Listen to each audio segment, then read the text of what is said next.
की मरकजी सरकार की पॉलिसीज के खिलाफ आज कामगार तंजीमों ने मुल्कगीर हड़ताल का ऐलान किया है।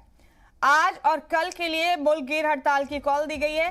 वहीं बैंक तंजीमों ने हड़ताल की हिमायत करते हुए पीर और मंगल को बैंक बंद रखने का फैसला किया है। बैंक मुलाजमीन की 2 रोजा हड़ताल के चलते ट्रांसपोर्ट, रेलवे और बिजली सप्लाई जैसी खिदमात पर भी असर पड़ सकता है, तो लोगों को एटीएम से पैसे निकालने में भी दिक्कत हो सकती है।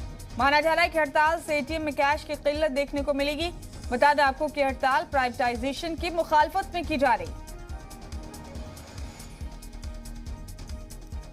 तो कामगार तंजीमों की जानिब से 2 रोजा मुल्कगीर हड़ताल का ऐलान किया गया है। बैंकों ने भी आज और कल हड़ताल पर रहने का फैसला किया है।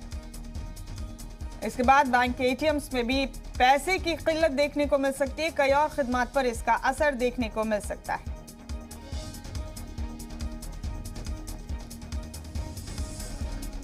तो यह हम अपडेट दे रहे हैं आपको। 2 रोजा मुल्कगीर हड़ताल का ऐलान किया गया है।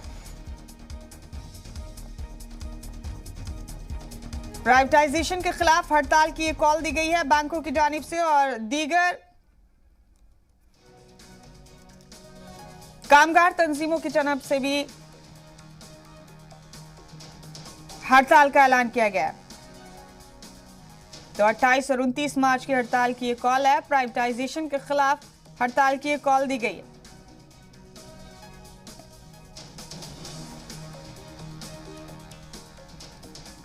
हमारे नुमाइंदे शुएब रजा बराह रास्त मौजूद है। शुएब, बड़ी दिक्कत लोगों के सामने आने वाली है आज और कल कामगार तंजीमों के अलावा। बड़ी बात यह है कि बैंकों ने 2 रोजा हड़ताल का ऐलान किया। शुएब, प्राइवेटाइजेशन के खिलाफ बैंकों ने एक तरह से यह मुहिम छेड़ी है, तो बड़ी परेशानी आम लोगों को होने वाली है। इसके अलावा मरकजी सरकार की कई और पॉलिसीज की मुखालफत की जा रही कामगार तंजीमों की जानिब से। जरा तफसील से बताइए शुएब, इनके एतराजात की वजह क्या है? देखिए, सबसे बड़ा मुद्दा जो इस वक्त है मुमताज, वो निजीकरण का है। प्राइवेट करने को लेकर जो नाराजगी है वो है। पिछले ही सत्र में आईडीबीआई बैंक को प्राइवेट करने का ऐलान सरकार की तरफ से कर दिया गया था। उसके बाद जो मुखालफत के सुर है वो बहुत ज्यादा बढ़ गए। और देखिए कि परसों की बात करें तो चौथा शनिवार था, कल संडे था, आज और कल हड़ताल है, यानी कि कुल मिलाकर 4 दिनों तक आम लोगों को जूझना पड़ेगा।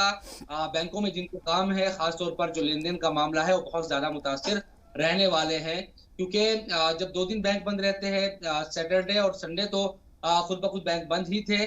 उसके अलावा आज मंडे और ट्यूसडे भी, यानी कि पीर के रोज और मंगल के रोज भी हड़ताल का ऐलान है। तो जाहिर सी बात है कि जो परेशानी है आम लोगों की वो और ज्यादा बढ़ने वाली है। और निजीकरण का मसला है, उन तमाम चीजों को लेकर सरकार ये कह रही है कई घोटाले हुए हैं बैंकों में, बड़े घोटाले हुए हैं मुमताज, और उन तमाम चीजों पर जिस तरह से एक तरीके से निगाह रखने की जरूरत थी वो नहीं रखी गई। और इन सबके पीछे की वजह फिर ये कह दिया गया कि निजीकरण अगर बैंकों का हो तो कम से कम इस तरह के जो मामले हैं वो रुक सकते हैं और सरकार को जो घाटा है वो नहीं झेलना पड़ेगा।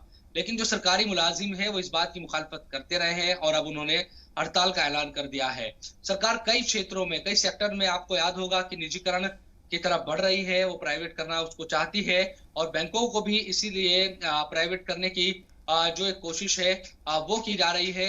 लेकिन जो मुलाजिम है, जो लोग हैं इससे जुड़े हुए, वो इसकी मुखालफत कर रहे हैं। उनकी अपनी अलग, उनकी अपनी तर्क है, दलील है।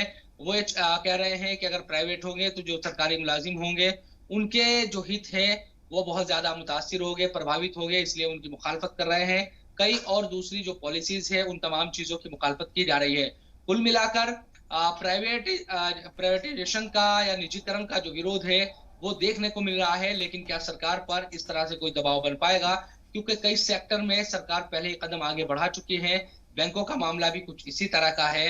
तो देखना यही होगा कि क्या इन तमाम तरह की जो हड़तालें हैं उसका सरकार पर कोई असर पड़ेगा और आने वाले वक्त में कोई इस तरह के फैसले लिए जाएंगे, या फिर चाहे वो एयरलाइंस का मामला हो या दूसरे जो मामले हैं। मुमताज, आपको याद है कि प्राइवेट या निजीकरण सरकार उस तरफ बढ़ चुकी है और सरकार ये चाहती है कि ज्यादा से ज्यादा जो निजीकरण का एक तरीके से सेक्टर, हर सेक्टर में निजीकरण वो बढ़े, ताकि जो क्वालिटी, जो सरकारी, चाहे रेलवे का भी मामला हो, मुमताज आपको याद होगा कि उसकी भी की जा रही है। लेकिन हम सरकार की तरफ से जो दलीलें हैं वो दी जा रही है कि अगर क्वालिटी आपको चाहिए तो फिर निजीकरण जो कंपनियां हैं उनके हाथ में जब आप देंगे तो क्वालिटी भी देगी, पैसे भी उसी तरह से फिर वो चार्ज करेंगे। जी लेकिन कई लोग ये भी सब बिल्कुल बताते शेब, रहे हैं कि आपने दुरुस्त फरमाया, आपने वजह फरमाया कि इससे सबसे ज्यादा मुतासिर तो आम लोगों को ही होना है। बैंकों की अपनी दिक्कत है, प्राइवेटाइजेशन को लेकर बैंकों की अपनी दलीलें। पर देखते हैं शेब, क्या 2 दिन की हड़ताल के बाद इस पर कोई गौर व खौज होता है या नहीं सरकार की जानिब से।